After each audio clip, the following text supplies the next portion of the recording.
छत्तीसगडच्या सुकमा बिजापूर सीमा क्षेत्रात पोलिसांना मोठं यश आल्याचं पाहायला मिळतंय आणि चकमकीनंतर पोलिसांच्या हाती नक्षल्यांचा सुरुंग लागल्याचंही पाहायला मिळतंय।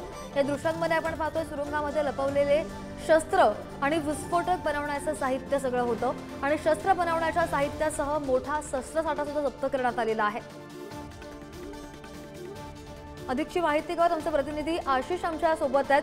आशिष, आपण पाहतोय छत्तीसगडच्या सुकमा बिजापूर सीमा क्षेत्रामध्ये पोलिसांना हे यश आलेलं आहे जे आपण दृश्यांमध्ये पाहतोय।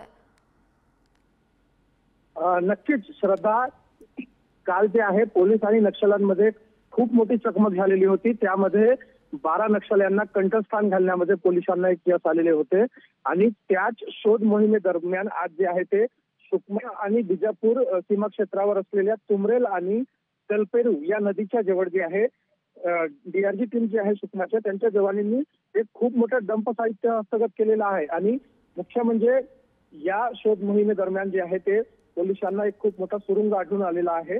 त्यामध्ये नवीन टेक्नॉलॉजीच्या आधारे जे आहे पोलिसांनी नक्षली जे आहे ते आपण शस्त्र बनवत होते ते सुद्धा पोलिसांनी एक हस्तगत केलेलं आहे आणि सुरुंगमध्ये शस्त्र बनवण्याची मशीन, वायर इत्यादी साहित्य सुद्धा आढळलेले आहे। म्हणजे हे पोलिसांना खूप मोठं यश मानता येईल आपल्याला श्रद्धा। हो, बरोबर आहे। धन्यवाद आशिष दिलेल्या सगळ्या सविस्तर माहितीसाठी।